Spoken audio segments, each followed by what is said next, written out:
Hey, I'm Alex Radcliffe from Quack&Co, the channel where everything is under 10 minutes, every time, all the time. And this is going to be my highs and lows reviews of Agemonia. Now, Agemonia is going to be a dungeon crawler-esque RPG-style exploration game, a game where across a variety of scenarios, there's going to be a whole bunch of scenarios in the actual final game. Who knows what's going to be coming on Kickstarter in terms of expansions, or who knows what, stretch goals. I don't know any of that stuff yet, but I'll find out together with you.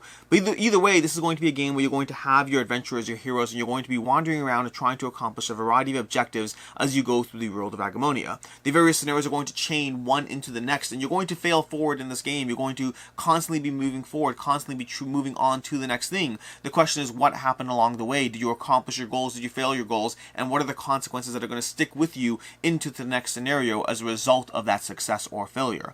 Now, along the way, you're going to have various interaction points, various story elements that you're going to be engaging with, and that is going to bring us to the highs and lows review part over here, because for my highs of Agemonia, the aspects of Agemonia that I like the most, that really shine out to me as something that I'm really looking forward to continuously diving into, is going to be the way those story points chain together. You see, these story points are going to be a combination of completely optional things that you can completely skip, and very often you'll have to because you're running on limited resources, limited time, limited energy, and you can't get everything done, and enemies are chasing you down as you go, and that's all well and good.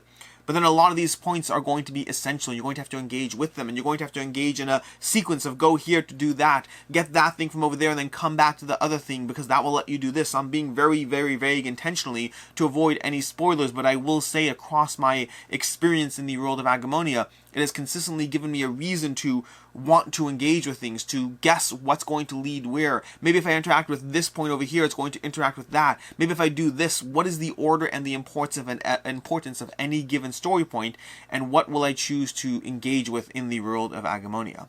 As far as the lows of Agemonia, in terms of where it's going to potentially be a little bit less interesting, is going to be I kind of want to have more story points. I don't like the fact that in Agemonia, I can consistently do almost every single thing I want. Now, it's going to range, and keep in mind, I'm very much in the tutorial phase of things, the prototype phase, where I'm still exploring and learning more about this world.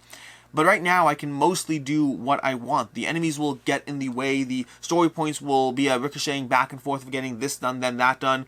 But at the same time, I can do most of what I want. I can explore and interact with most of what I want. Yes, I have to make choices. Yes, I have to engage. But I want the world to really force me into choosing fewer things, force me into wanting to dive back in for subsequent plays, because the replayability on Agemonia is going to be on the low end. If you are someone who is worried about the fact that when you dive in for that second play, you know more about how the world plays out, well, at least based on where I am, that is a concern. Now, that may or may not be a concern for you, depending on whether you want that replayability or whether you're going to go through Agemonia and finish it and move on to the next game.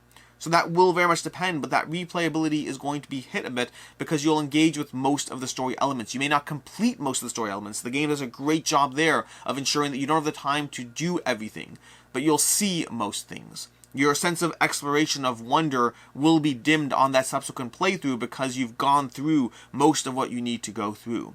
Now, overall, Agemonia is a game that I have really been enjoying. Highs and lows aside, this is one where I really like these story points, I really like the character building, I really like everything this world is giving me, and every single scenario has been more complicated and shown me more promise than the one before it, which is why I, along with you and probably a whole bunch of other people, am excited to see where the world of Agemonia goes and what else it unlocks along the way.